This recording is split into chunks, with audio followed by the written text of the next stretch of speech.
Hey folks, welcome back. So it's time to continue our month of Halloween horror RPG extravaganza. Today we're looking at the Yellow King role-playing game. This is from Pelgrane Press, as you can see down here. Makers of Trail of Cthulhu and the general gumshoe system, ecosystem that they've got going on with Night's Black Agents and everything else. I recently picked up the entire line for this series. So I've got this core slipcase set, I've got the new book on magic, the new book on monsters, all kind of cool stuff, plus the physical shock and injury cards for the game. So we'll just take a look at the core books for now. This is just a first impression, so I haven't had the time to read all this. There's so much material here, but it really fascinates me. I think the QuickShock GUMSHOE system is really cool. So yeah, let's just dive in. As you can see, it's a lovely slipcase set, and it's got 4 books in there. Look at that. Beautiful. So we've got book 1, Paris, set in 1895. Then we've got book 2, The Wars, set in 1947. We've got book 3, Aftermath, where it seems like the King in Yellow is on the retreat. And then we have This is Normal Now, where it's the modern day, and we discover that actually nothing is normal. There's a lot of weird stuff going on. And our investigation of the King in Yellow continues. So the idea is that the King in Yellow's malign influence and his home realm of Carcosa has been affecting things ever since 1895 till the present day, and you will generate characters using slightly different adjustments to the rules to reflect the era across this whole set of 4 time frames, which I think is really, really cool. And yeah, it's a beautiful looking set. It was on sale recently, it might still be on sale, to get this plus one other part of the game system, which I can't currently recall. But what I really need to give credit to Pelgrane for this, if I can shake the books out of here without destroying anything. Well, let's just open it up. So the slipcase is not actually a normal slipcase, right? What you have here is actually 2 different screens that sort of meld together to form a slipcase. So first one here is just a little reference for each of the 4 eras of play that you can show to your players so they can remember, what possible investigative skills are available during each era. And this is a master list. You can see they evolve over time. So, we have the demi-monde back in 1895. In the wars, we have things like accounting, hunting, law. There's Assault of the Earth, which is a new one. As we move into the aftermath, we've got stuff like bullshit detector, cop talk, counterinsurgency, forensic anthropology. We're getting more towards the modern era. And in This is Normal Now, we've got computers, electronic surveillance, all kinds of new stuff, science, technology, to reflect the changes in era. So you can give this to your players so that they know how, when they're putting their party together, so make sure they've got everything covered. And it's a handy reference for that, which is great.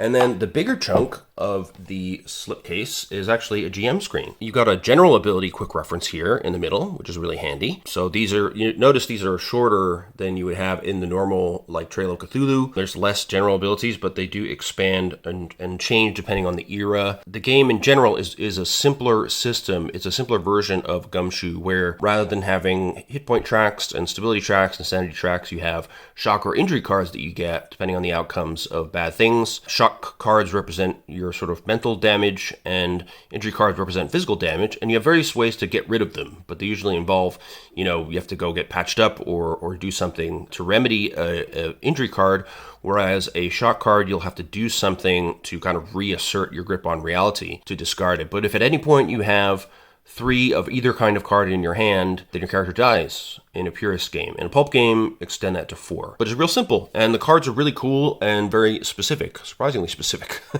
as we'll see later on. So here we have a quick reference for fighting as well. So fighting works really differently in the game too. It's basically all boils down to one roll of the player versus their foe, and it lays down the whole process here, and basically you set your objective, what you want to achieve from the fight. So that could be running away, it could be injuring the opponent, it could be various different things. And if the margin between your result of your roll plus modifiers and spends is less than that of the opponent, but something bad will happen to you. You could take a minor injury, you could take a major injury if the margin is greater than 1, and they'll give you a card to represent that. And if you fail to describe the objective overall with all your players, you don't beat the margin that you wanted, then you fail to achieve the objective, and the GM will narrate why that happened. So it's a really simplified system, but it gets down to the core of why you'd be fighting these kind of horrible entities and things. Is you're trying to get away, you're trying to destroy them, you pick that objective, and you're working together. So you have individual results in terms of major or minor injuries or shocks potentially, and then you have an overall result of whether you, as a party, succeed in what you want to do, which I think is really cool. Then finally, on the last side here we have just the relative difficulties of different maneuvers depending on the era. So everything is color-coded, as you can see. So Paris is kind of soft pink, the Wars is this darker green, Aftermath is red, and this is normal now is blue. And so the relative challenge table is altered and is colored to reflect the era over here as well. So I love that they've really thought about how skillful we expect people to be during different eras and the skills they have available, and worked out different tables. So each era really has a different feel. I mean, you've got different skills available, different things you can do, different foes to worry about. So yeah, and they've summed that all up in this screen, which also serves as a slipcase, and I think that's absolute genius. So as far as the books themselves, the main book, as far as the rules content, so they've all got lovely covers here. I'm keeping the lights off for the moment, so forgive some reflectivity here of the camera stand. So just so you can see the covers, they're very glossy, really well done. So in 1895 Paris, we can see this kind of old school dress that's going on. Some weird sorceress is scaring the hell out of this poor woman. Then we have, during the wars, we have some crazy occult machine technology striding across the battlefields of Europe in the World War II era, which is called the Continental War in this setting. In the aftermath, we're hunting down the remnants of the King in Yellow's regime, and things seem to be going well. And then we get to the modern era where we think things are normal, but as you can see, she's taking a selfie, but something's very not normal about this person. So yeah, I think this could be a really cool, really creepy take on modern life. So I'm looking forward to that. Now, this is just a first impressions video. I've not had the time to read all this. So what we're going to do is just quickly flip through each book and just have a look at, what the rules content is like. So we'll start with This is Paris, or just Paris. So you can see it starts with an introduction to role-playing basics, the mysteries of Paris, the purpose behind the game, the modes of play, and your characters. Then we've got Howling from Carcosa, so it looks like that's starting your character builds with kits, gender and background, drive, etc. Descriptions of the abilities, both investigative and general, plus your relationships. Game rules, so how you get clues, tests, all that kind of good stuff. Running the game, and then description of the setting in Belle Epoque Paris. Then we got some useful people that you can work into your campaigns. The king himself, his plan and his minions, some foes, and the foe master table. Then we've got the Ghost of the Garnier, which is a sample adventure. Then we've got the cards in printed format, like as on the pages, but I've also got them as physical cards as well, so I'll show those off later on. Then we got some appendices with name tables, which is always handy, and the main tables that you'll need for play, including fight trackers and all this kind of good stuff. So 240 pages for this book, not too bad. So yeah, basically the idea of the setting is that the players take on the role of young artists studying abroad in Paris in 1895 in this volume, and then the publication of a play called The King in Yellow begins to overwrite the city with the supernatural reality of an alien world called Carcosa. They plunge into weird mystery, and then from there you go into European soldiers fighting in the murky Continental War of 1947, and you come to realize that the endless, inexplicable struggle occurs at the behest of Carcosa's Yellow King, and again, weird mystery ensues. Then you play former resistance fighters in the present day after the overthrow of the tyrannical Castaigne regime. They want to rebuild their nation, but that requires, you're seeing a pattern now, a plunge into weird mystery. Finally, they also play contemporary people in the world as we mostly know it, but what is that strange masked creature lurking behind that dumpster over there? Could it be a harbinger of weird mystery? So they've got a nice sense of humor about this, which I like. Then they give you some very short section on role-playing basis, which is great. I think at this point, they figure if somebody has gone to the trouble of picking up a book of this level of obscurity and specificity about the sort of Lovecraftian-derived mythos, they probably know what an RPG is, and they probably know what the Gumshoe system is. So they give you a nice little summary here of the rules departures in QuickShock versus regular Gumshoe. So combat is faster, each player just making a single fighting test, and combat is player-facing, so the GM doesn't make tests for enemies, and in fact the GM never rolls dice at all, which is interesting. Combat is more heavily abstracted, emphasizing what the characters want to achieve in the story.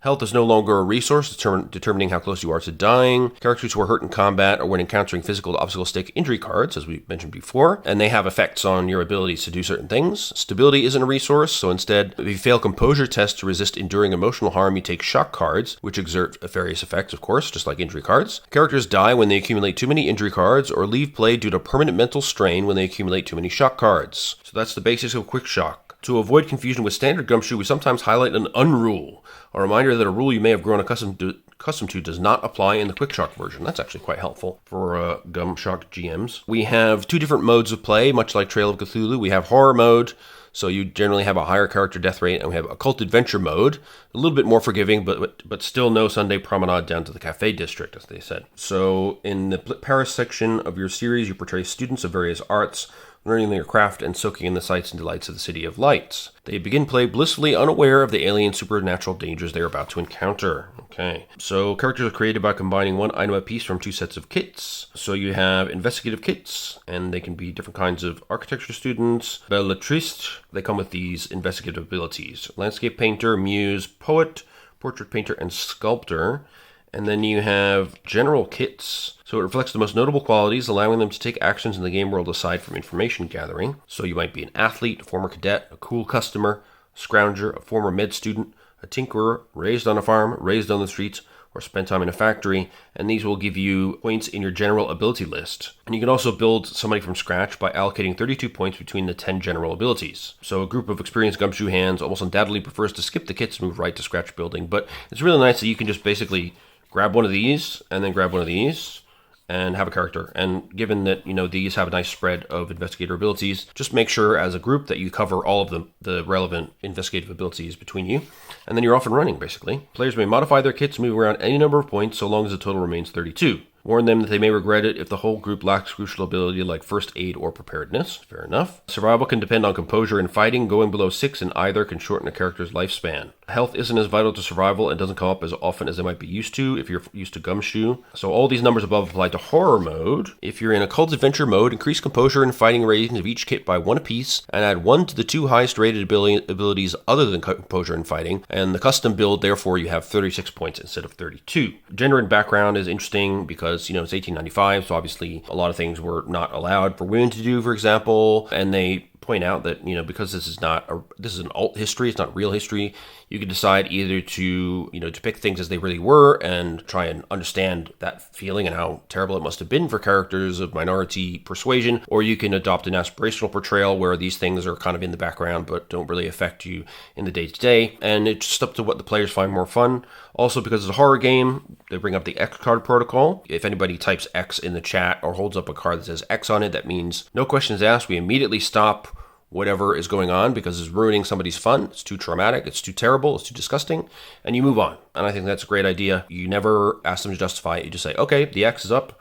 I'm going to finish off by just telling you the result of what's going on, and we move on to the next scene. No more description. So after you've done all this, then you do choose your name for your characters, where they have some examples in the appendices, and then you pick a drive, much like Trail of Cthulhu. So maybe you have a drive for adventure, you're just arrogant, you think I'm better than the average person, you got a can-do attitude, comradeship, so you think your friends are being crazy, but you want to stick with them. Curiosity, you just want to solve mysteries. Dread premonition, you feel like something bad was going to happen and you've got to do something with it now. Ennui, life bored me stiff until now. With something truly exciting finally happening to me, I intend to plunge into it headlong. Cool. Maybe you have a family curse or a gothic sensibility. Maybe you're looking for inspiration for your art, or you have a sense of rationalism and what you're seeing is sort of gnawing against that and chewing away at your sense of what the reality really is. You need to investigate it. You're a seeker, so you're kind of a hedonist of sorts, wanting to experience all of its life, even at its most extreme. You're a showboat, so you want some bragging rights by doing cool and useful stuff. Or you have a yen for discovery. So now you asked that deuced peculiar business. So now ask each player, starting with the one who arrived first to your game and moving around the room from left to right, to describe a deuced peculiar business, a recent event so eerie, so inexplicable, that the character has yet to mention it to anyone else, including members of the main cast. So these could be things like a dream or hallucination of a bone-white sky punctuated by ebony stars, a glimpse of a preternaturally compelling figure on the street who once pursued apparently vanished, loved ones who disappeared, paintings whose central image changes over time, all kinds of cool ideas in here. So once they get the idea that something eerie or unexplainable has happened to the character that makes them understand something is going on beneath the surface of reality, then you go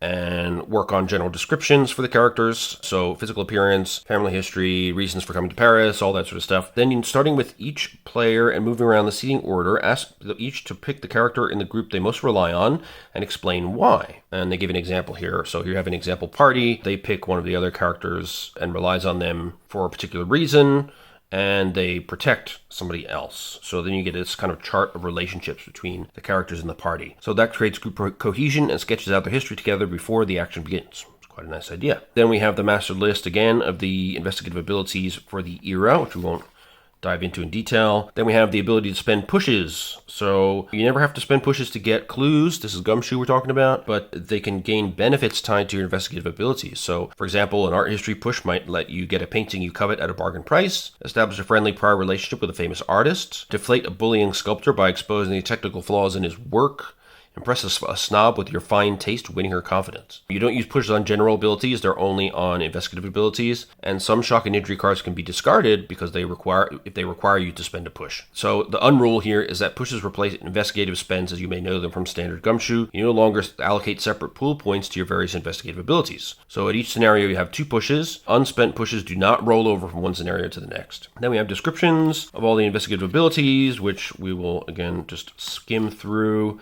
Then we have general abilities, which break down to 3 categories: physical, which is on strength; presence, which is emotional and mental strength; and focus, which is mental concentration and dexterity of movement. That's interesting. So we've got athletics, composure, fighting, first aid, health, mechanics, preparedness, riding, sense trouble. Interesting illustrations as well here. And sneaking, and we have a little reference there, but it doesn't mention the type, actually, which is kind of odd. A bit of a mistake in the printing there. Then we have the core game rules. So again, this is hanging on to the Gumshoe concept that getting clues is interesting and not getting them is not interesting. So why not let people have the ability appropriate to the scene, get the clue, and then the interesting part is working out how it fits. And they have a little examples of play scattered in here. So the give and take surrounding the provision of clues is kind of illustrated here. Information gathering with general abilities could also be allowed when plausible. So for example, riding to tell if a horse has been properly handled, stuff like that. Simple searches, you don't really need any ability to do that. Like if there's a desk, you can say, I look inside the desk, and then you find a collection of stuff. You don't need a specific ability to do that because anybody can open the desk. If nobody has a needed ability, then there's a decision tree you can use here. So if there's another PC whose player is present who has that ability, then if that character can be easily summoned to the scene, then they show up and find the clue. If they're not, then the PC who is present invokes the PC with the ability to explain why the clue is found. If another PC is not present, who has the ability,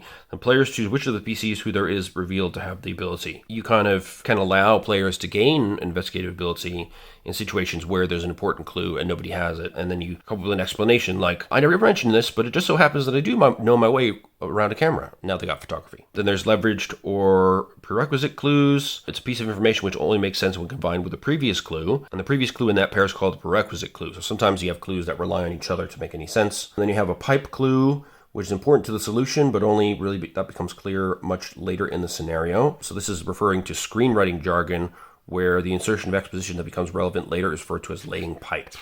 Okay, can't say I knew that. Then we have the ability of tests. So these only apply to general abilities, of course, just like regular Gumshoe. You give a difficulty from 2 to 8 or occasionally higher, where 2 is pretty easy, 4 is the norm, and 8 is nearly impossible. You roll a die. If you beat the difficulty, you succeed, but before you roll, you can spend points from a relevant ability pool and add those to the result. So here we have another example. The GM never reveals difficulty numbers. You can give general indications like, oh, this looks pretty tough because of blah, blah, blah, but they won't say difficulty 8, roll. They'll just give you a verbal indication. If you fail the test, you can't retry absent some other supporting action that would credibly increase the chance of success. So players permitted to do this must spend more pool points than they used on the previous attempt.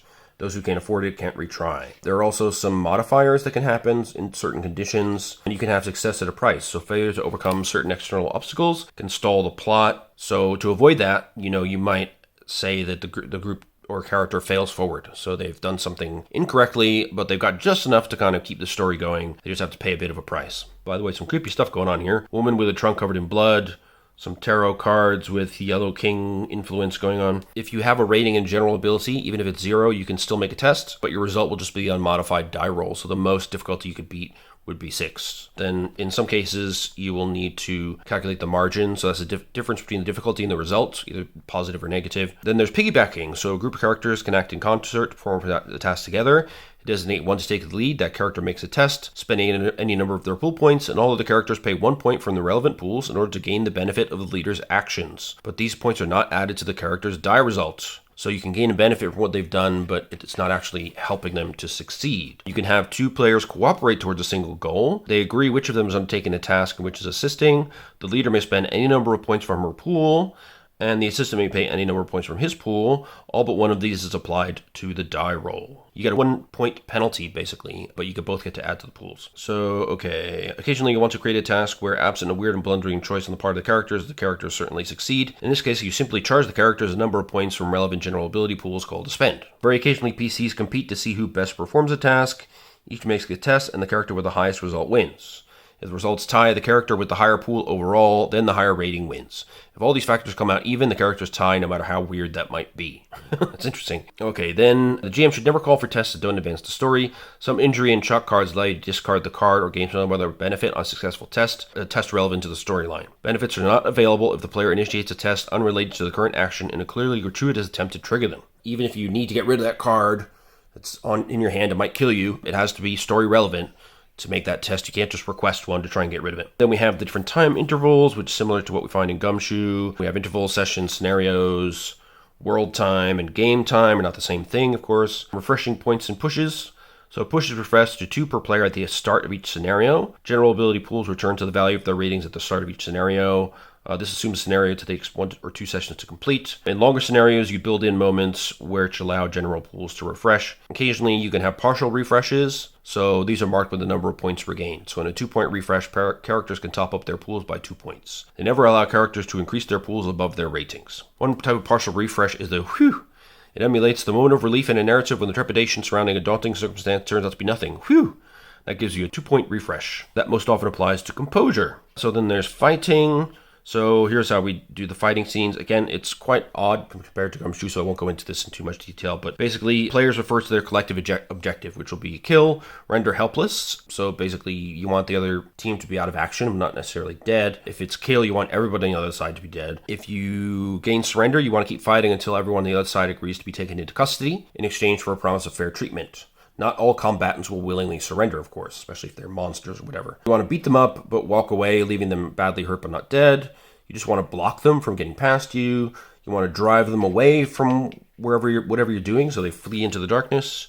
You want to escape to a position of safety, escape with a captive, gain an item from a member of the opposing force, and then take off. So that could be like weapons, books, amulets, whatever. You want to overrun the opponents, so they're trying to block you and you want to bust through. You could topple, so knock a target off its feet. But that's only worthwhile if they're like on a cliffside or some other precarious situation. So the GM will define a difficulty reflecting the overall strength of the entire opposition, including any tactical advantages or disadvantages they may have, and we use this relative challenge table. If anybody opts out of combat, you get a -1 fighting penalty per absent PC. The other key game statistic for a foe is its toll. Sometimes even a protagonist who wins a fight gets banged up along the way. Tolls represent the negligible bumps, scrapes, jars, and jolts investigators sustain as they dish out worse to their enemies. So you pay tolls from any combination of athletics, fighting, or health. Players who can't or won't pay the toll instead take off their foe's minor injury card. That's another thing. Your injury cards are specific to the foe, which is really cool as well. In standard Gumshoe, the equivalent of a toll is a health point loss that leaves you above 0 health. So then they made a handy fight tracker. So you write out the player, their spend, their overall margin against the monster or the other side. And then you have your total. So everybody declares their spends. You determine who acts in what order. Players take their turns. You go through all that. And you get a personal margin. So then depending on your margin, you might take a minor injury or a major injury. And here it's running you through an entire combat, which we won't go through. Very handy. So then we get to the end, and we've got a total margin of 8. So when the last player is acted, their entry in the total row becomes the final group margin. If it meets or beats 0, the group scores a victory and achieves its declared goal. Did everyone get a 0? Then everyone narrates. Okay. If not, the GM describes how the opposition thwarts them as they suffer a defeat. Their enemies can't hurt them any further, but they can put them in an otherwise worse situation. Of course, the character who took a 3rd injury card has been killed by that last injury. Characters scoring a margin greater than 3 get a fight benefit, which means they can gain a push, refresh a general ability other than fighting, health, or athletics. So yeah, I mean, looks like there's a lot of steps, but it's just comprehensive. I mean, it's really straightforward. Everything boils down to a single roll, basically, for each character. You total up the margin to determine if the group achieves their collective objective, and that's it. Then we get into the shocks and injuries. So they come in the form of physical cards, virtual cards. So do that via pelgranepress.com, or you can have the cards that are in the book and print them out, cut them out, whatever you want to do. So basically, some cards allow you to fulfill conditions like spending general points or pushes to discard the card. In certain cases, you can do this only after a specified time has elapsed. So some cards refer to abilities that appear in only some of the game's sequences. So make sure that you're using the cards for the appropriate time span that you're in. So you can sometimes, when you gain an injury or shock, you can discard it, or you sometimes trade one card for another. So you might trade a really bad shock or injury card for a less bad one. Again, creepy artwork abound. A character dies and leaves play for good after receiving too many injury cards. A character suffers irreparable mental strain and leaves play after receiving too many shock cards. In horror mode, too many is 3. In occult adventure mode, too many is 4. On the final injury card, the GM invites you to describe a suitable death. So you might take inspiration from the situation being narrated, describe an even worse version of the harm implied by the title and effects of the final card, or describe a fatal worsening of a condition suggested by a previous injury card. Likewise, as soon as you have 3 shock, your character loses all grip on reality. You might take inspiration or describe an even worse version of the emotional or perceptual break implied by the title and effects of the final card, or describe a condition suggested by a previous shock card already in hand, shattering your character's psyche. And this could involve a description of a character's eventual fate, commitment to a sanitarium, becoming a shut-in kept in the family attic back in Westchester, loping off into the woods to live as a hermit, or the like. And then they give an example for that as well. So there's tons of examples here. Final injury narration example, final shock narration example, and card terms. So they use certain shorthands like plus X to tolls, meaning you pay more points costs for tolls in fights. The discard tells you how to discard the card out of your hand. GMC is a game run by the game moderator, which is the GM. Night's sleep, so that means you need a proper night's rest to get rid of the card or whatever. Non-lethal, so that means it can't be your final card. So you'll take the card to undergo its effects, but your character doesn't leave play. However, a non-lethal card does count towards your total when you have it in hand already, and another incoming card is your final card. So a non-lethal card can't kill you, but if it's already in your hand, and then you get a third card, you will die from the final card. That is a lethal one. You can pay a price, so that you can suffer significant negative consequences to bring about a situation that allows you to discard a card. The character receiving the benefit is a recipient. When the card says you must be the recipient of a success or spend to discard a card, your character may not perform the action, any other PC can. Take a risk means you perform an action that stands a decent chance of getting you into real trouble as judged by the DM. When the card text tells you that you lose a number of points, your pool drops by that number. If you have fewer pool points than the card specifies, it drops to 0. If you have a card that costs you a number of points you don't have, then therefore you can't pay, you're off the hook. The GM does not swap your card for a different one to ensure that you suffered some disadvantage. Having a shock or injury card is bad news all by itself, even if you can shrug off its specific ill effect. Then we have some more combat examples, additional stuff you can do like support actions, getting reinforcement, and some help in imagining combat because, it's very narrative based and it's kind of a different way of thinking about combat than even in regular Gumshoe. So dangers outside of combat are called hazards. We have physical hazards, which are things like falling, flying debris, swimming in a current. You also have stuff like poisoning, sickness, or exposure, so you'd roll health tests. And here we have the basic forms of minor injury and major injury cards.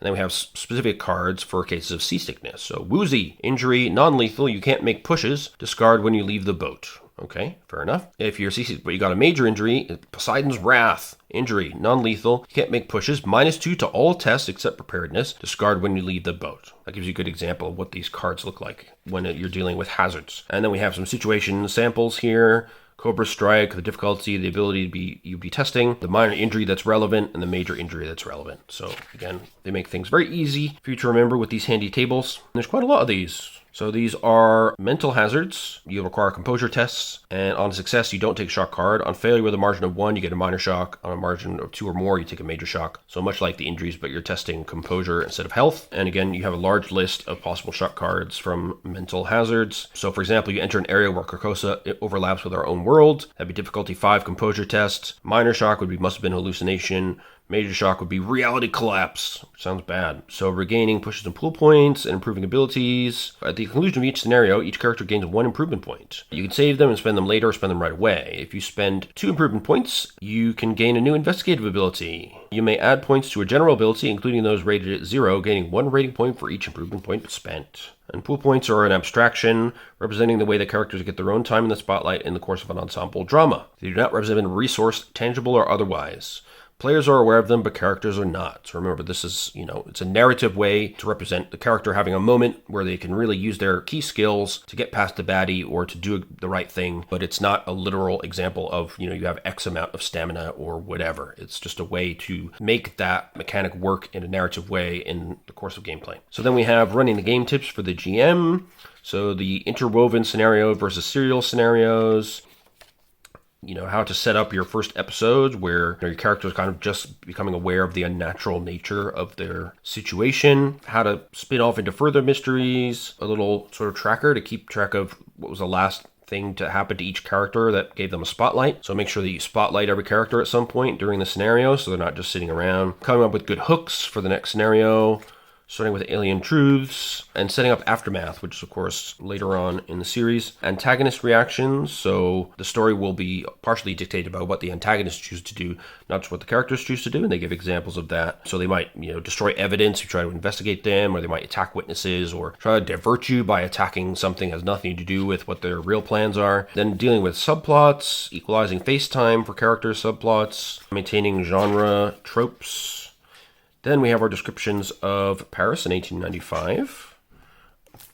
And yeah, lovely bookmark there, by the way. So I'm not going to go into detail here. I think, a major cool aspect of this game is the settings and their variations. Lovely atmospheric illustrations. Then we have some people. So these are notables, real and fictional, of Belle Epoque Paris for inclusion in your Carcosa haunted scenarios. Real people with their age as of 1895, followed by their dates of birth and death in the subtitle. Imaginary characters appear with an age and a descriptor. Okay, so that's how you can tell Sarah Bernhardt was a real person, an actress, because she has a birth date and death date. These are all real people so far. Sarah Brown, Mary Cassatt, Paul Cézanne, of course, the painter, Edgar Degas, wow, Claude Debussy, lots of famous artists and playwrights and so forth. We've got poets, art students, painters and illustrators. So, the theme of the King in Yellow kind of stories is that, the King in Yellow sort of invades the art and culture aspect that gets through to people's minds. We also have scientists and inventors on here as well, though. Again, lots of well-known people in here. So we've got descriptions of what they're into. They don't seem to have any stats, but I guess some of them could be either patrons or antagonists. That's interesting. Okay, so here we have the king, the plan, and his minions. So Chambers' original stories are told by first-person narrators who have already gone mad, so they're unreliable narrators. And there are bits and pieces of the play in here. We've got your own unreliable universe, so basically they give you lots of options for what Carcosa and the king actually represent. So is it a fantasy? Is it separated by space and by time? Is it an ancient civilization? What actually is it? These are things you can decide for your own campaign. And then using theories of Carcosa in play. Then we have some example foes. So we have the Master Table, Anko, Brute, Cannibal, Carcosan Assassin, Civilian with a Gun, Civilian with a Knife, Dame Blanche, Dogs, and then they have their associated minor and major injury tables as well. And there's quite a few of them. Well, that's cool. That's very scary. What is that? I don't like that. And then we have manifestations of the King in Yellow. The direct manifestation is a big deal. Yeah, major injury. He ripped out your heart, showed it to you, then stuffed it back in. Okay, a mesmerist, sinister. They can show your own horrific death. I told you the shock cards and injury cards are really cool in this game. Yeah, there's a lot of foes. That's pretty awesome. And then they get further description after the Master Table. So, for example, Carcosan Assassin, they're clad in a hood and cloak and armed with a sickle. This humanoid slayer has leapt between worlds to protect the play from those who would stop its propagation. They come one at a time. The difficulty is superior. Escape 3, other 4, kill 6. Difficulty adjustments, -1 for each past encounter between this Carcosan Assassin and the PCs. Take a toll on you of 1. They are tagged with the aspect of Carcosan, and their injuries, minor and major, are stab wound and slashed throat, respectively. Cool. So yeah, lots of details on the various foes you can find in this time period. Got a vampiric woman here. And there are vampire fledglings and then vampire legends as well. And vampires that are solitary. And of course the classic zombie, walking corpse, or the Yeth Hound. Headless, quasi-substantial, canine-shaped beings. Okay. They can give you a Yeth bite or a Yeth mauling. Doesn't sound great. And then we have a sample scenario, which I won't spoil. It's got a scene zone diagram, which is helpful for the GM. Lays out how the scenes work. Yeah, there's also a quick start for this game that gives you a nice idea of how things work in play. My brush through these books makes me believe that the scenarios are really friendly to the GM as far as running them. And then here we have all the cards laid out. But again, we'll skip all that and I'll show you some of the physical cards, which I have just nearby. So the injury cards are in sort of pinkish red. Shock cards are yellow. And there are some additional cards in the add-on books, which are not represented in those decks, so I'm hoping they'll come out with supplemental ones. So that was Paris. Now we'll take a quick flip through the wars. These are, much thinner, and I'm just going to give you sort of a rough idea what's in here, rather than spend forever on each thing, because we've got a lot of books to get through. So basically, weird mysteries in the wars go something like this. Soldiers billeted in a remote village disappear.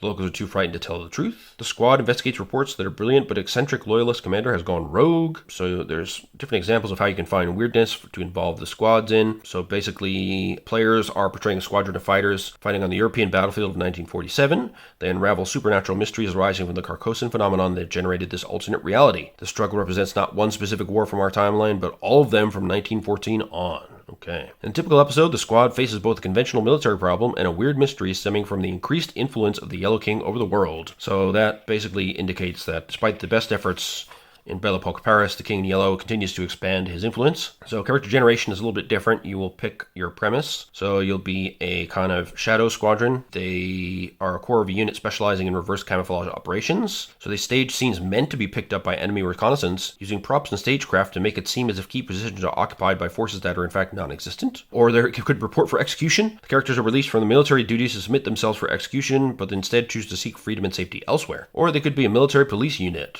So that leads to confrontations and investigations, and eventually a Carcosan mystery. Players belong to a unit of the Loyalist Infantry, one of the two international alliances mired in a conflict that grinds across the map of Europe. So who's trying to reclaim what, your players might ask? On that point, no two arguing soldiers quite agree, and thinking too hard on the matter hurts a poor grunt's head. Difficulty 3 composure test to avoid shocks minor and major, dulled thinking / throbbing migraine. Loyalists call the enemy by a variety of insulting nicknames, but most simply as the enemy. The forces of Carcosa covertly manipulate both sides in a manner you choose. Wow. So the war has been happening for years and years, and the average person doesn't even know what they're fighting or why.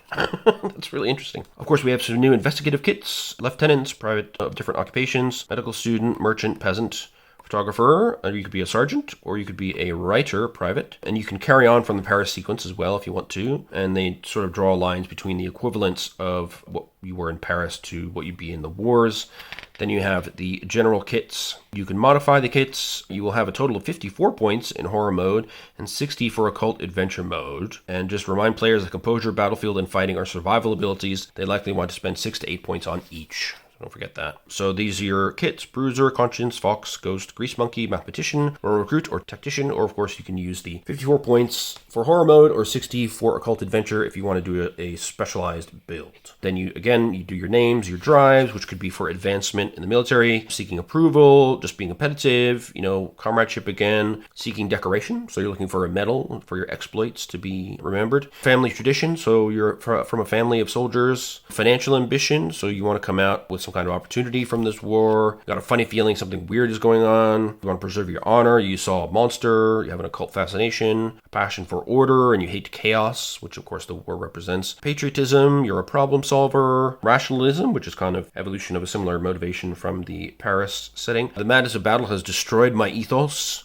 There we go. You're shell-shocked. Wahoo! When I see trouble, I holler and run toward it, my face a rictus of insane glee. Not that I ever explained this way. All I say is, wahoo! Okay. Or you've heard a lot of war stories as a kid, and now you want your own anecdotes to put them to shame. Then you do the connection step, but only when moving from Paris to the wars. So you describe a connection between their Paris character and their new character. Then you do that damn peculiar thing, which is the same as the deuce peculiar business from Paris. And here's a few examples tuned to the setting, which you can offer to your players, of course. Group cohesion is baked into the premise in this book because you're all soldiers together, so there's no relationship step in this one, which is interesting. And there's some new abilities, which we go through here in some detail.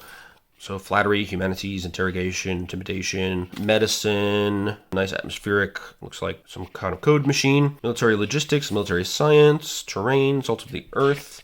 They have the master list. We've got some new general abilities as well. So artillery, battlefield, morale, scrounging, driving, traps and bombs, and then rules adjustments. So we've got a different difficulty table for fighting, which of course makes sense for the change in period, change in technology, etc. And your characters are also tougher. I mean, you're fighters in this time stream here. Now we have some details about why Shattered Europe is having such a problem. So Carcosa is possibly having various reasons for breaking up Europe in this way. So maybe they're staging the war as a game for their cruel amusement, or the King in Yellow is battling against a rival member of his court for control of Europe as a stepping stone towards broader command of Earth. Or perhaps it's a proxy war for control of Carcosa. Perhaps they just want to keep the war going forever and use this negative psychic energy to power their magic. You know, there's many different ways or reasons behind this. As the GM, you can choose that and run with it. So then you have the loyalist nations. Main choices could be England, Germany, Turkey, and Russia. Possibly Italy, the Nordic bloc, Spain, Portugal, Poland, and the Balkan states. But, you know, you can switch them around. They leave it up to you as the GM. Then the enemy. So are the loyalists Republican democracies? Then maybe the enemy is authoritarian monarchies.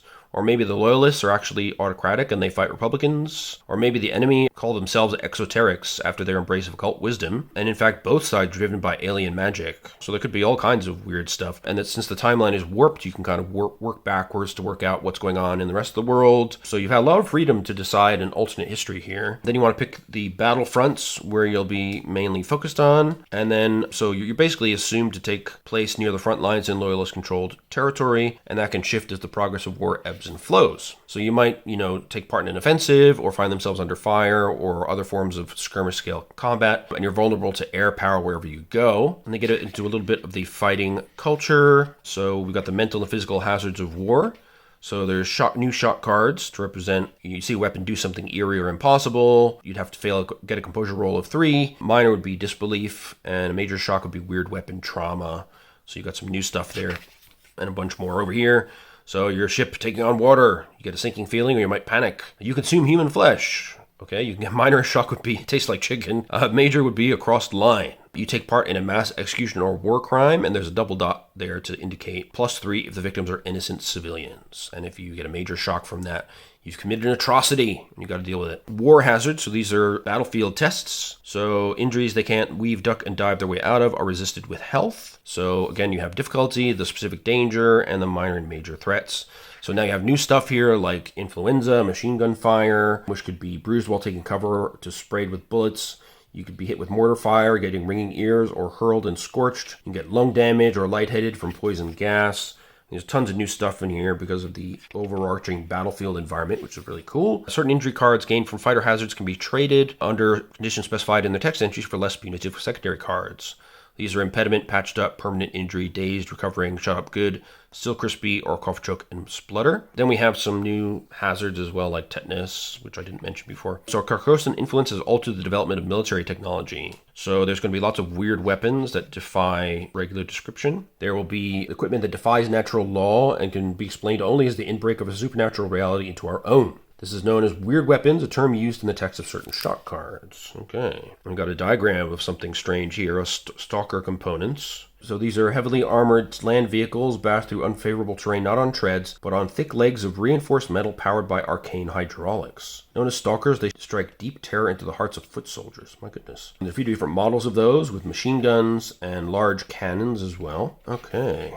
A step down from the Stalker is the Tripod, a less formidable but more penetrable and cheaper offensive vehicle. The aerial vehicle equivalent most people run into is the Dragonfly. So you see one here. The helicopter equivalent consists of a glassed-in cockpit divided into 2 bubbles, recalling the eyes of its eponymous insect. Fixed-wing fighter planes are known as vampires, as the scallops on their wings remind one of bats. Okay, so we've got examples down here of those. Evacuation, attack, and grabbers. Then we've got biplane fighters as well, light bombers. Medium and heavy bombers most closely resemble their World War II counterparts, except, of course, that the fuselage design evokes a praying mantis. For this reason, they are also known as death priests. Weird tech defense measures may include reactive camouflage, so you can basically vanish against the background.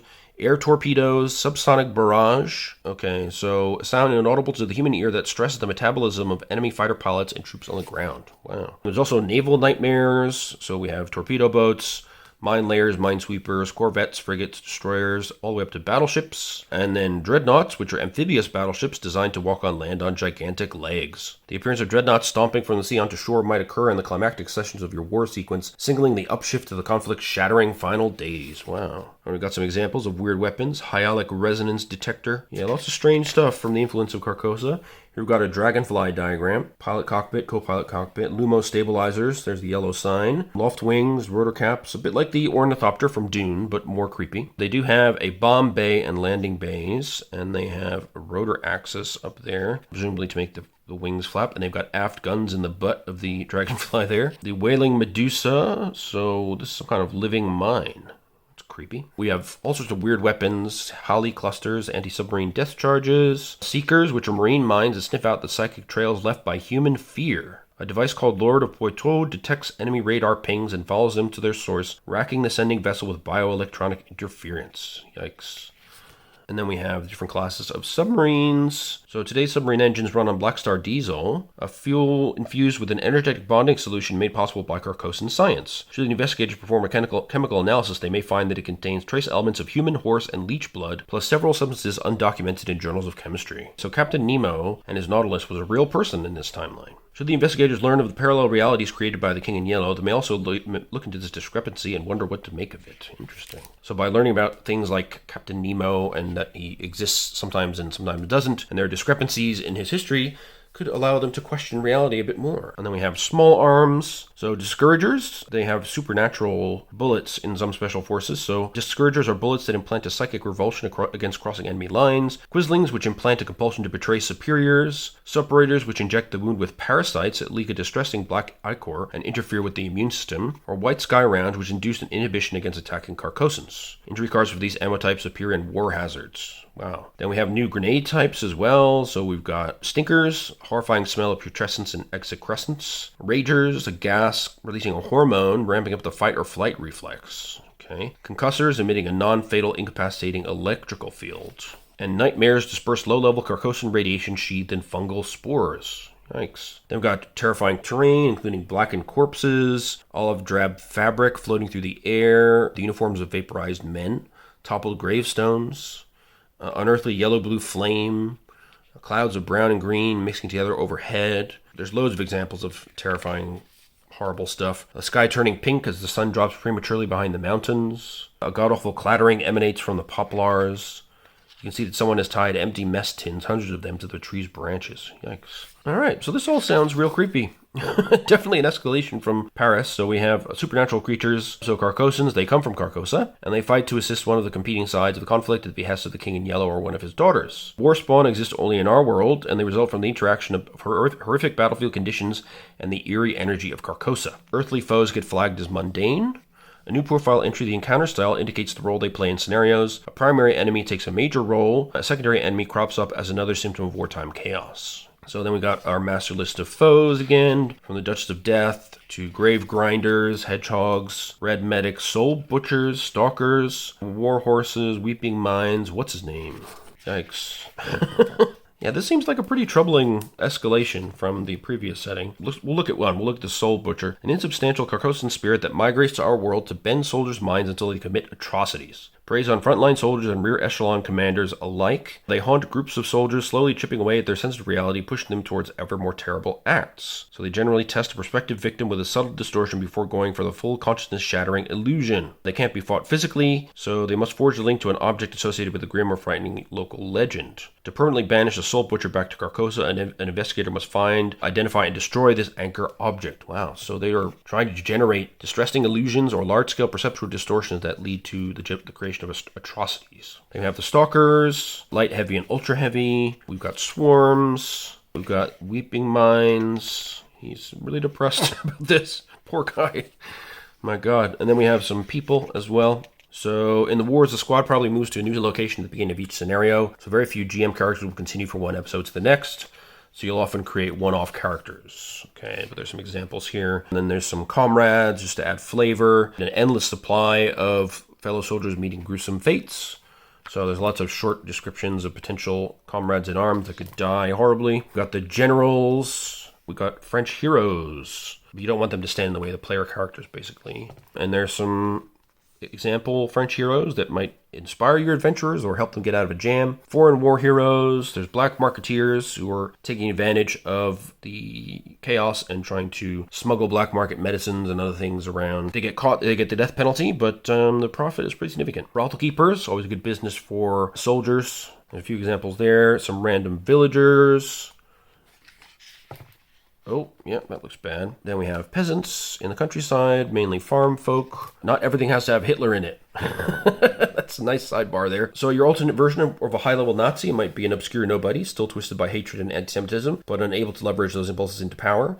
A devoted henchman of Carcosa, an embittered ghost who senses that their life and death should have gone differently, or an ordinary person haunted by terrible dreams in which they commit acts of unprecedented savagery. So this setting allows groups to interact with motifs and themes of the war story by refracting them through the fun, outlandish horrors of the weird horror genre. That keeps the genuinely unspeakable horror of real-world warfare at a remove. So basically, they don't want you to dwell on, like, Hitler and the Holocaust and stuff. This is a different thing. The horror is not the Holocaust, it's the Carcossans interfering with our world for their own unknown ends. They've got some tips on running them under the different possible scenarios, which I'll skip through to avoid spoilage. And then we have a sample adventure, A Feast for Wolves. The squad performs an assignment near the village of Gévaudan in the shadows of the Marguerite Mountains. Okay. And we've got a nice diagram again. I think they've done a really good job with these scenarios. You know, since they are doing this kind of new version of Gumshoe, they've really gone to a nice extent to make things... Ooh, it's creepy. To make them seem easier to run, easy to understand for the new GM. And then we have some new cards as well. So all these... There's quite a few new cards in this one, given all the focus on battlefield effects, different kinds of shocks and injuries related to that. There's quite a few. And then we have appendices, including a new character sheet for the wars and a quick summary of character creation and some worksheets as well. All right, and we'll move on to Aftermath. So in this one, this is where I think we kind of believe that things are getting better, but then weird mystery happens, because that's the way this game goes. So players portray or former partisans who helped topple an authoritarian government backed by Carcosa. So in the same alternate timeline seen in the wars, the totalitarian dynasty known as the Castaigne regime took over America in the 1920 coup. Aided by the King Agnello, its kleptocratic emperors suppressed dissent, spied on citizens, and monopolized industry. Its protectionist cronyism enriched a small elite, slowing economic development and scientific innovation. Sounds like today, basically. As a result, post-Castaigne America looks like a brutalist 50s with more or less 1980s technology. After 5 years of accelerating protests and insurgency, culminating in outright civil war, the Castaignes were driven from power. The freedom fighters' final strike shut down the gates, allowing free traffic between worlds, and the aliens who happened to be on this side when they blew are now trapped here and anxious to return home. So then you're going to encounter bits of weirdness while you're trying to rebuild America. Though intent on taking part in this noble effort, the player characters soon discover that they can't entirely set aside the skills they honed as anti-regime guerrillas. When the minions and monsters of the L sign stir, they investigate, often finding that what they learn aids them in their greater political objective. So basically you're going to be tracking down the remaining weirdnesses and aliens and Carcosan forces that are left behind after the overthrow of the Castaigne regime. So then they want you to choose your weirdness level. So that's the extent to which the general population understands the existence of Carcosa and the supernatural, and its role in bringing about and sustaining the Castaigne regime. So if it's overt, everybody knows about Carcosa and the Yellow King and supernatural stuff. If it's fading, it's kind of, people did know, but now that it's gone, weird things are happening. People's memories are sort of fading like dreams. Documents are going missing. Electronic files corrupt themselves. Photos are blurring themselves, and reality seems to be rewriting itself back to a non-Carcosan reality. Or it could be covert, so the Castaigne regime kept everything secret from the general population, and for the average person, the sight of the otherworldly would be a supernatural shock. So you want to choose your weirdness level first, and then we have some new wrinkles again for character generation. There's a particular detail they want to mention, so these are the government lethal chambers. First installed in 1920, these suicide booths remain in service in city parks and other convenient locations throughout the USA. One of the characters was a government lethal chamber repair technician before the revolution and has probably reluctantly returned to the job in the months since the regime fell. When that fact comes up, your players will likely have many questions. This provides a device that allows you to illuminate details of its horror-inflected reality in an interactive Q&A format. Well, that's interesting. So then we have investigative kits. So when carrying on from the wars, find the player whose previous character had the highest mechanics ability and resolve ties with the die roll. That player takes the role of the lethal chamber technician. So every group will have a lethal chamber technician. That's pretty cool. So then again, we have sort of equivalence between the investigative kits in the wars and the aftermath. So the progression from one to the next. We have their kits listed down here: lethal chamber technician, journalist, marketing coordinator, waiter, doctor, photographer, and security guard with their investigative skills. Then we have the general abilities overall list, which is quite short actually here. So each player gets 46 points to apply to these pools in horror mode, or 52 points in occult adventure mode. Players building characters for survival will want to invest 6 to 10 points of peace in composure and fighting. So then you want to work out your heritage and identity and your drive, which could be you're a danger junkie, you feel it's your destiny to do the right thing, you want to end the cycle of events that's been happening throughout history. You have nagging visions since the rebellion. You want to sway the People's Congress with political heroism. You want to fight for redemption. You did something terrible during the revolution. You want to understand these occult powers with scientific inquiry. This is a huge scoop and you're a proper journalist, or you have a vendetta against the Castaignites. So then tell the group that the characters discovered a book during the rebellion, published in English by a small press called Edition Millet. It was called Recollections of the War Against Carcosa in the European Theater. It was written by the writer character from the wars. So each PC found a weird parallel between the events described in the book and what they were doing to fight the Castaigns. Ask the players in turn to briefly describe this connection. Now, in a different order, ask each player to describe their worst memory of the rebellion, summarizing in a few words on their character sheets. And then you have a goal. So these could be a few different things. And you have these goal cards here. So you want to shut down the government lethal chambers, or preserve the government lethal chambers. As some examples. Truth and reconciliation, you want to have war crimes trials, you want to preserve order, you want to banish the supernatural forever, reinstate freedom, or you want to harness the supernatural, you want to get elected to public life, or you want to build a business. You can also have player-created goals as well. Then you've got new investigative abilities, including bullshit detector, cop talk, counterinsurgency, which is something that you know about from being in the rebellion. Streetwise, so you got a bigger list of investigative abilities in this. So absent abilities, they point out there's no computer use yet. Everything's still based on paper. We've got new general abilities. 3 fresh abilities are insurgency, network, and politics. Then we have some rules adjustments, so there's a new relative challenge table again. Used to skulking in the shadows as opportunistic hit-and-run fighters. Aftermath characters are better at escaping than their counterparts from other sequences. That's pretty cool. Post-revolutionary shocks. So the violence and upheaval of civil war leave their mark in the form of new mental hazards. Shock cards appear in the back of the book. And then we get into the twisted history of this new era. So more about the Castaign regime and their dynasty. Castainism as a movement. The imperial government and its functioning. The struggle and the overthrow of them eventually. Where are they now? Which is a question that you might answer as a GM. The things that need to be rebuilt in the absence of the Castaign regime. And next door to America, we have California, some other weird stuff going on here. So now what? So you want to recover America. A new People's Congress has been developed. There's new police springing up and changing face of internal security with a focus on getting rid of remnants of the Castaignites and their supernatural masters, I would suspect.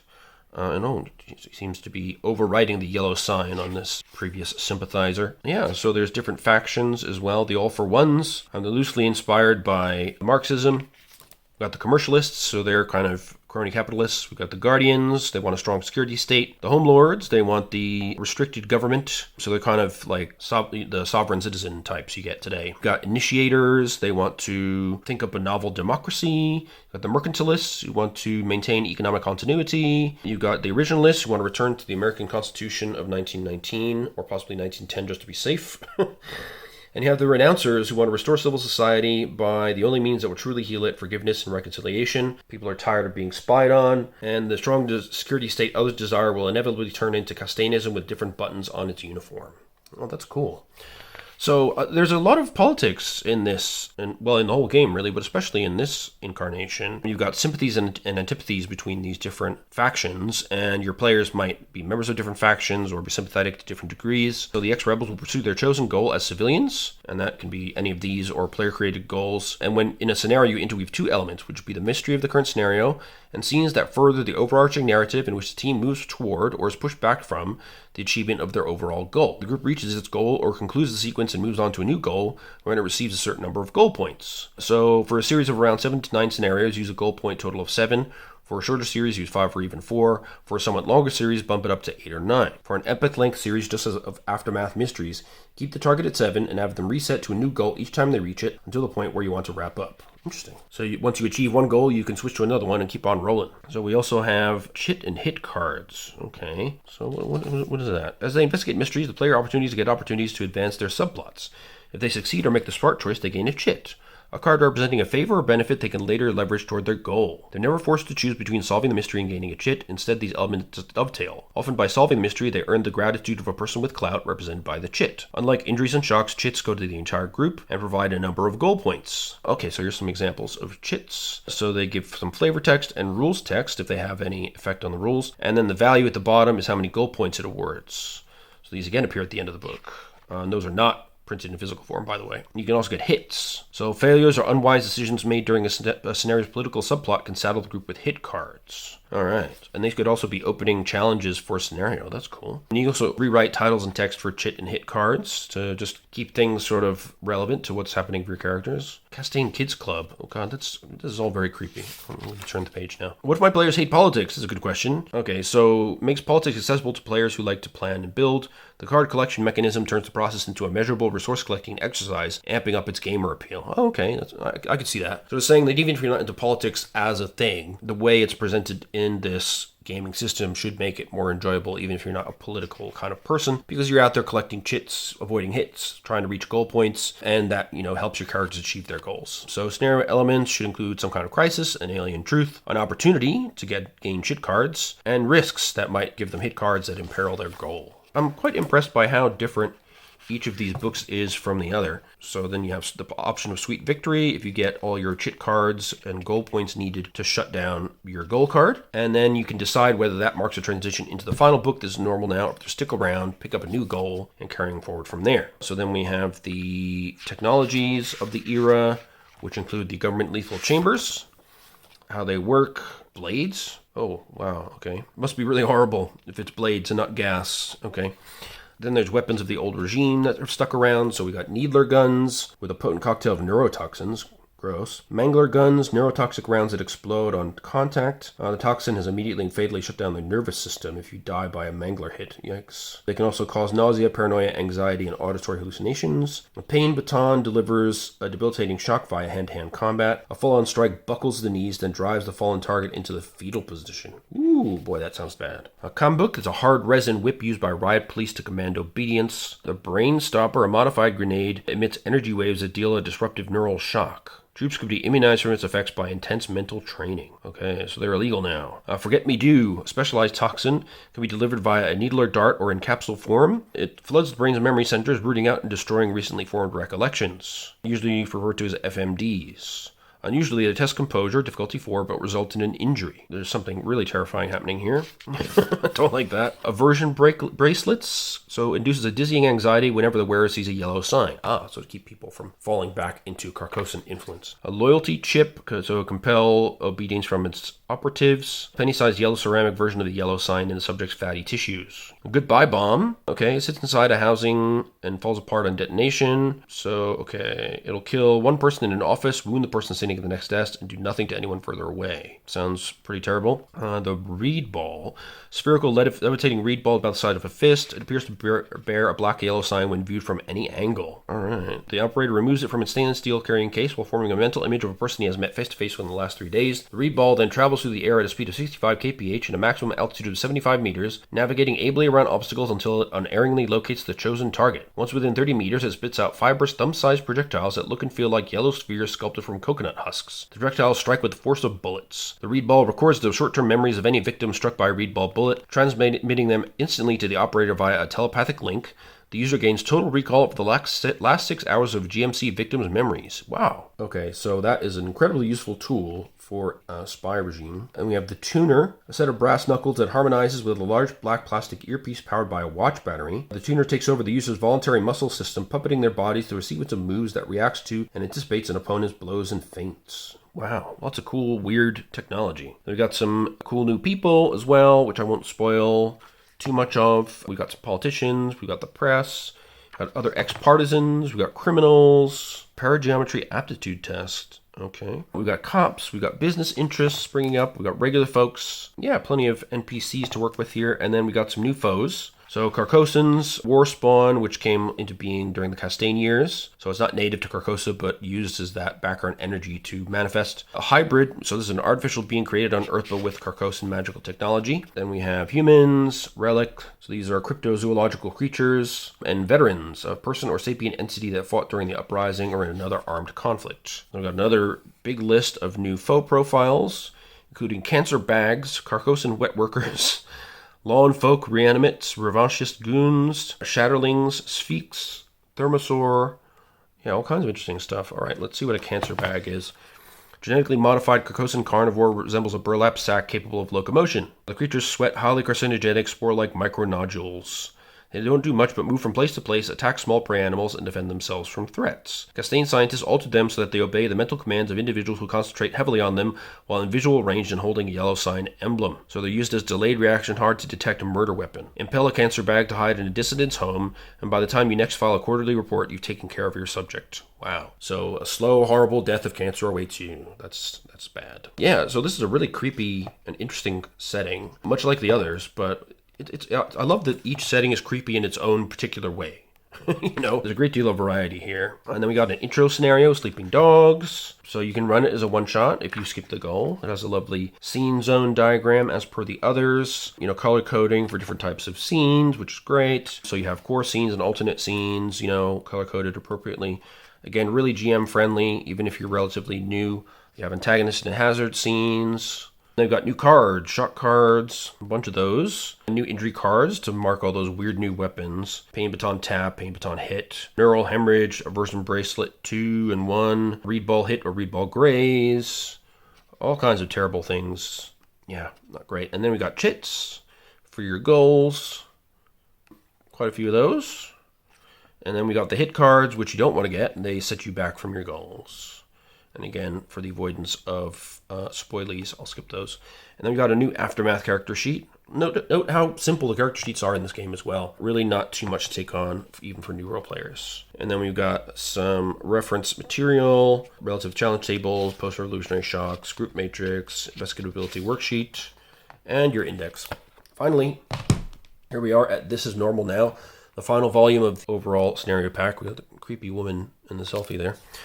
So this I expect to be, again, creepy in its own special way, which is going to be fascinating. So what do we got? So into the normals. So we're ordinary people in our contemporary world, or so it seems. Then one day an occult presence concealed right out in the open amid the din of buzzing smartphones, the incessant anxiety churn of social media, and the visual blare of video billboards makes itself known to them. Something's gone deeply awry. They become investigators. So you might be drawn into isolated cases, such as a band full of teenagers disappears in the parking lot of an isolated venue for an EDM show. Coders working on a hypnotic new virtual reality experience quit en masse to form a commune together and form a new kind of philosophy. Publication of a new horror novel leads to a rash of attempted suicides. Over an extended This Is Normal Now sequence, the group finds the pieces of a larger puzzle concerning the Yellow King mythology and the subtle yet blatant alterations it has wrought. Perhaps they even take it all the way back to 1895 and the actions of their original set of characters at the outset of your epic arc. That's really cool. Okay, so first, your home base will be modern-day New York City, which maintains continuity with Aftermath, or they may prefer outside North America, or it could be the nearest big city or the city you live in. This doesn't necessarily mean that you're ignoring continuity, it just means it doesn't particularly matter too much in your game. Then you work out your names and identities. The final sequence is set in something very similar to our own reality and timeline. Now, when carrying on from Aftermath, the characters here are alternate timeline versions of the investigators they were playing before. Same names, appearances, and ages. And they have been through much less than the ex-partisans of Aftermath. So none has directly witnessed a supernatural event, fired a gun in anger, been in a serious fight, or suffered a life-threatening injury. They've been drawn together by a bond none of them can quite explain or ever bother to question. Together they enjoy the footloose life of urbanites in their late 20s and early 30s, going to clubs, etc. And then here the lethal chamber technician is a small-time hipster drug dealer. Okay, so yeah, we have the suicide machine technician becomes hipster drug dealer or dispensary owner. That's interesting. Okay, so when playing This Is Normal Now as a standalone, ask players to assign names and quick backgrounds to the characters suggested by the kits. So as before, we have new investigative kits. We have the barista, the CPR instructor, the hipster drug dealer / weed dispensary owner, the marketing coordinator, photographer, security guard, technical writer, And then we have the overall list of investigative abilities. I think this is the smallest number of general abilities, possibly. So you allocate 36 points between these abilities in horror mode and 40 points in occult adventure mode. So this lends itself more to mental than physical hazards, this setting it says, making composure the key survival ability. So a player should invest 8 to 10 points in composure, 6 to 8 in athletics, and 5 to 7 in fighting. But you can adjust that if you plan on doing a lot of combat in the series. So then you'll have some drives here. Examples could be, against the supernatural, comradeship, just working, if your friends believe in this stuff, so I'm going to help them work through it. Conspiracy theory, you're a crackpot who wants to be vindicated. You're curious, you're just sort of up for anything, you're just malleable. You want to make money from this weirdness in the story. Nagging realization, so seeing something weird has made you realize you've always felt weird. You need material for a screenplay or something. Payback, prophecy, reincarnation. Feel that you understand that you're a new version of an old soul and that involves the yellow sign somehow. You love spooky stuff, or you're a thrill seeker. So ask the players' turn to choose a GMC from Aftermath, specify who that person is in this version of the timeline, and characterize the important role that GMC plays in the PC's life. Freaking weird moment. Okay, so this is the version of the deuced whatever from Paris in the modern age. Examples of inspiration. I like this one. I clicked on one of those around the web links and it took me to this video of a guy in a white mask, except it wasn't a mask, and then he said my name. I closed the browser in panic. I tried to find it again so I could show you all, but there's no trace of it in my history. When I went on that ayahuasca retreat, I saw that the sky was actually white and the stars actually black, and ever since that vision, nothing's been quite the same. Cool. Wow. We've got new abilities. Finally, computers. You can spot hacking and malware and viruses and stuff. You have electronic surveillance. You can trace phone calls. And of course, we have a new relative challenge table. Ordinary people are less able to buckle a swash than even the art students of adventurous Paris. This is normal now. Characters start paying tolls lower down on the foe scale and find it harder to bump off even the weakest foes. And then we got some poor dude here, the yellow sign, and a creepy guy in a mask waiting to strike. Be careful. So Carcosa today. Warning, use of the word normal may be ironic. Okay. So, supernatural manifestations, again, we need to think about the weirdness level, so the overt weirdness of the campaign. So, real normal, supernatural manifestations never became public knowledge. Ironic normal, the overt weirdness of this chapter is already in place when the series begins. The world seems mundane, but included to everyone, including the characters, but feels like another shifted reality to the players. Or there's a normalcy shift. The series starts out real normal and then escalates toward a final confrontation with the king and his minions, suddenly undergoing a paradigm shift. PCs wake up one morning to a world where rampages and reintegration are not only facts of life, but have been for the past several years. They remember the previous reality, but it has been rewritten out from under them and retroactively to boot. All right, that's cool. Okay, so the normality of this is normal now looks like this. In industrialized nations, attacks by predatory Carcosan creatures, often carried out in open view of onlookers, account for 15 deaths per 100,000 people every year. These deaths, euphemistically known as safety-related incidents, are the second highest cause of non-disease death in the US, UK, and Canada. Only suicides eclipse them. More common than fatal traffic collisions and murders. So we have a death rate comparison here with SRIs included. And it is a big chunk. It is a big chunk. Oh my god, look at that thing. So these rates also exert a devastating toll on the popular imagination. They exceed the human murder rate by a factor of 3, by a factor of 16.6 in the UK and 9.6 in Canada. Yet not only do people not think about them that much, they find it very hard to think about it even when they try. People either can't call the number to mind at all or can only dimly grasp it without granting it any emotional weight. Even more frequent than slayings are incidents of rampager-related property damage. Since the eruption of creature sightings in Canada, the UK, and Europe have nationalized their insurance companies in order to cope with a spike in claims that threaten to collapse the entire industry. They find creature sightings and attacks treated with euphemistic casualness on the news. They're still called safety-related incidents, even when they're caused by something horrible like this. Interesting. Such incidents devastate the loved ones and friends of those killed, but otherwise attract no great comment. Even the mourners tend to react as they would to a sudden loss from an accidental death, omitting the depths of additional trauma people feel when family members are murdered. Nearly universally, people react to SRIs as they would to small-scale natural disasters. The ability to shield oneself from the horrifying implications of widespread supernatural activity is known as the reintegration complex. Alright, so then they give you a clear statement of how the different timelines sort of interact. So you have Paris leading directly to the present day, or you have Paris to the wars, to the aftermath, which is the present day. So there are different ways that these 4 different realities can interact, which is pretty cool. So the big mystery, this is something that you could choose. Why did the Carcosa kind of break into this world? And then the reintegration complex. PCs may hear people scold them for challenging, disturbing, or otherwise ruining their reintegration. Even among young people, there are few worse social faux pas. Getting past these worries often requires the heavy use of euphemism or other ways to talk about the situation. Okay. So no one wants to remember the first days of the Rampager Plague, and so we started talking about SRIs. The creatures leveled off their predations to a predictable number of victims, and now people treat SRIs as a fact of life. 96% of SRIs happen between sundown and dawn. The predatory Carcosan creatures who wander about causing them can sometimes be sighted in daylight hours, but only on overcast days. All right.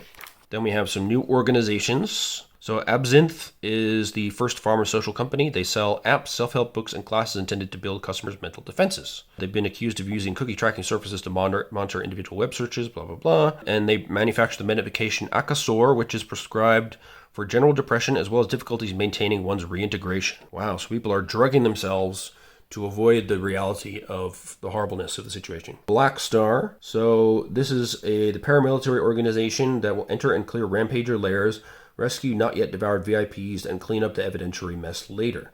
They don't solve the PC's problems for them. They only care when it's get paid, and they work strictly with government authorization. Okay. Then we have the Center for Incident Control. The government agency quasi-covertly studies the science of Carcosan manifestation. Disruptive Events LLC. Hard fun for hard times reads the company motto of this heavily capitalized new era entertainment company. They promise investors breakthroughs in high-ticket events coupling virtual reality play with live-action alternate reality game elements. The company used to be called Carcosa. Its first project was a smartphone app called Distressing Notifications, which sent unsettling messages to users looking to be creeped out. Oh boy. Wow, this is going to be really interesting to play as well. Then we've got the distributed internet collective known as Nudge.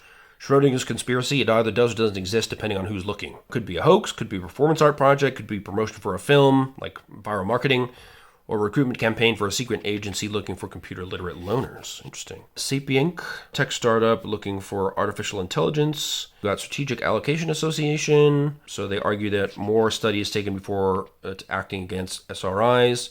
They fight efforts to spend taxpayer money on investigations into Carcosa or SRIs. So they are a think tank funded by people who publish multiple fake versions of The King in Yellow with annotations exposing the whole business as a hoax. Other books in the catalog diminish or debunk claims about the paranormal, especially ones concerning Carcosa. We got the Temple of Hali, exclusive rights over the Yellow King as an object of worship. So there's a counter-movement arising from the New Age scene, accepts that Kaisman did encounter a genuine entity, but describe it as implacably malign. So the Temple of Hali is kind of using the Yellow King as an object of worship, and others are saying, you're crazy, he's really bad. Then we have the Tomorrow Foundation. So they researched the existence of specials, people with powers in biology beyond the ordinary. They also look at clean energy, atmospheric carbon abatement, epidemic disease eradication, and female empowerment in emerging nations. Only the Human Potential Project has gone rogue. So specials, she realizes, are almost always malign in some way. She doesn't yet know about Carcosa, but she nevertheless assembled covert teams to hunt and capture specials for further study. Okay. Wow, there's so many little interesting plot hooks in here. Of course, there's little internet communities as well that are sort of catching on to Carcosa as a thing in the Yellow King rumor complex. Oh, important, lock the door when leaving the laundry room if you experience broken water pipes, rampagers, vandalism. So now we've got modern shocks. You see a rampager, but is not currently rampaging. You view supernaturally aided propaganda, Carcosan magic or science changing your body. You damage someone's reintegration, it messed them up. An invasive presence in your mind. Okay. There's a lot of shock sources here. Your private info appearing online. Intruder has been living in your home. Oh my god. Carcosa is somehow in your phone or computer. You get swatted. You kill a past or alternate incarnation. Lateral suicide. Wow. Okay. And we got, again, a bunch of new foes. Rampagers, of course, have been mentioned a lot. There's a tag for that as well. So creatures bearing the Rampager tag belong to the class of creature responsible for most SRIs. They kill mostly at night, but can be seen loping about during the day, but never on brightly sunlit days. They exhibit an intelligence level akin to a predatory animal. So Carcosans, as before, are sapient humanoid beings from the King in Yellow's world of Carcosa. Alts are humans altered by Carcosan influence, inflected science or magic. Constructs are animate, non-biological objects that think and sometimes act like animals or people. Mutants are former Earth animals transformed by exposure to Carcosan energy. Alright, so those must be the specials, I guess. Yeah, and then we'll skip through again. Okay, an elder.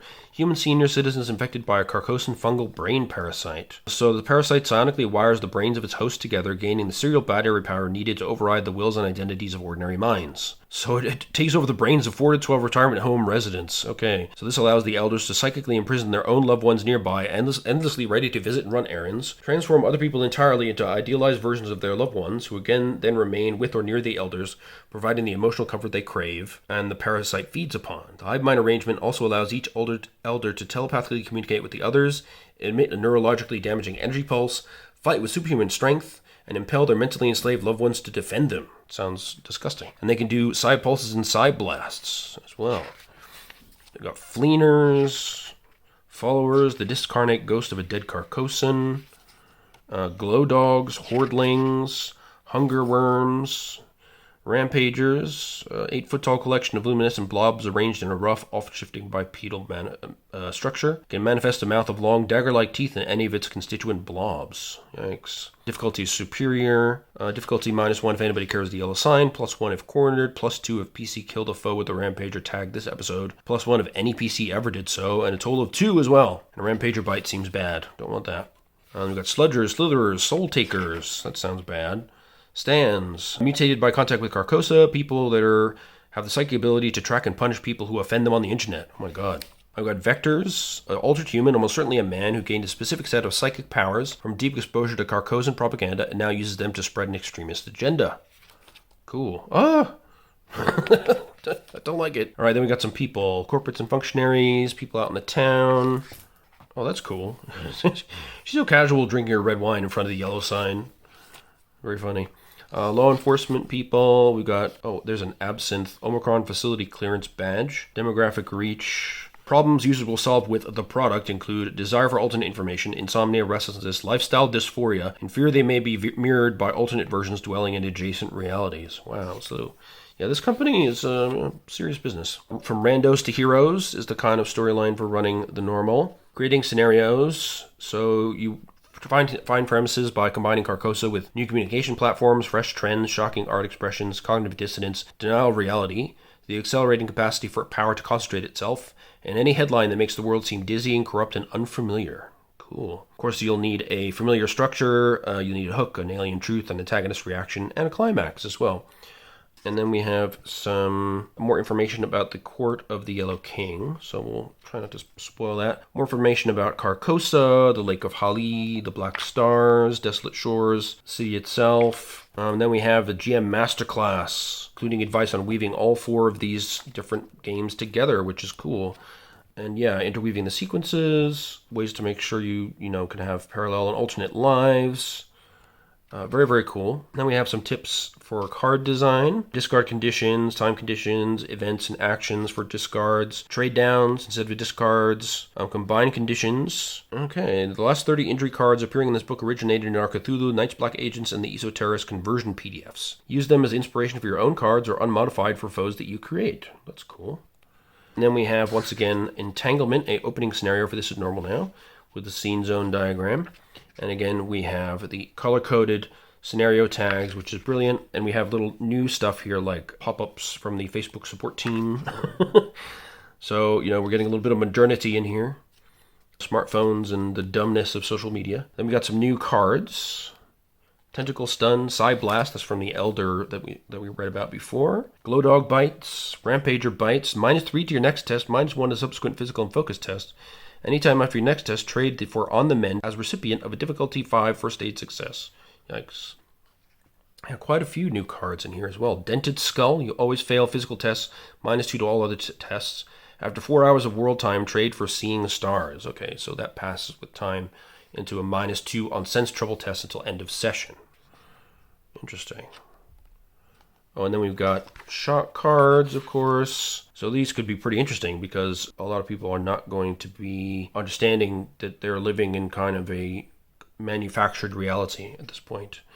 Hypervigilant, +1 to sense trouble test, lose 1 health and 1 composure on any sense trouble success. Discard when something bad happens to you exactly like you said it would. That's interesting. Messiah Complex. So yeah, I know that. Some people got that from social media. Knowing Guilt, -1 fighting test versus Rampagers and Carcosans. And then we have, finally, the new character sheet for This Is Normal Now. Yeah, really fantastic. I think I'm so excited to play this game. This video is long enough now, so we'll save the cards for a general expansions and supplements and accessories video. I hope you enjoyed that and got something out of it. I think this is a really cool role-playing system. The scenarios and ideas for creeping people out are just endless, and I'm really looking forward to playing it. So leave a like, let me know what you think of the video. Look forward to future videos about the supplements and cards. Be sure to leave a comment and a like on your way out if you can, and I hope you guys are staying well and staying as sane as you can in this weird, weird world, even though it may seem normal and may well not be. So take care. All right, bye-bye.